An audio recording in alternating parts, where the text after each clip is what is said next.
ಎಲ್ರಿಗೂ ನಮಸ್ಕಾರ.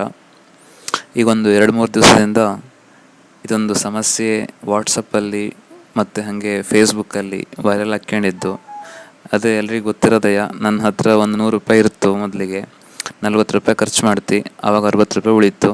60 ರೂಪಾಯಲ್ಲಿ ಮತ್ತು 30 ರೂಪಾಯಿ ಖರ್ಚು ಮಾಡ್ತಿ, 30 ರೂಪಾಯಿ ಉಳಿತು. ಅದರಲ್ಲಿ 18 ರೂಪಾಯಿ ಖರ್ಚು ಮಾಡ್ತಿ, ಆವಾಗ 12 ರೂಪಾಯಿ ಉಳಿತು. 12 ರೂಪಾಯೂ ಖರ್ಚು ಮಾಡ್ತಿ, ಆಗ 0 ರೂಪಾಯಿ ಉಳಿತು.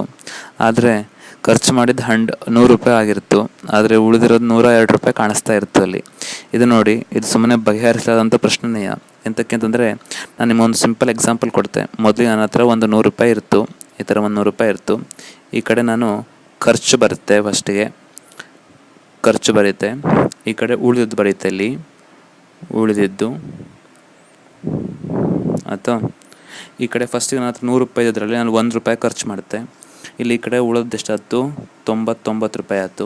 ಈ ಕಡೆ ಮತ್ತು 1 ರೂಪಾಯಿ ಖರ್ಚು ಮಾಡ್ತೆ ನಾನು, ಆಗ ನನ್ನ ಹತ್ರ ಉಳಿದಿದ್ದು 98 ರೂಪಾಯಿ ಆಯಿತು.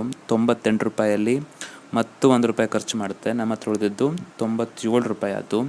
97 ರೂಪಾಯಿನ ಒಂದೇ ಸಲ ಖರ್ಚು ಮಾಡ್ತೆ ನಾನು, ಆವಾಗ ಉಳಿದಿದ್ದಂಥದ್ದು ನನ್ನ ಹತ್ರ 0 ರೂಪಾಯಿ ಆಯಿತು. ಸೊ ಇವಾಗ ಖರ್ಚು ನೋಡಿದರೆ ಇಲ್ಲಿ ಒಂದು 100 ರೂಪಾಯಿ ಕಾಣಿಸ್ತು ಹೆಂಗಂದ್ರು, ಆದರೆ ಇಲ್ಲಿ ಉಳಿದಿದ್ದು ನೋಡಿದ್ರೆ ಎಷ್ಟಾಗಿರ್ತು, 294 ರೂಪಾಯಿ ಆಗಿರ್ತು.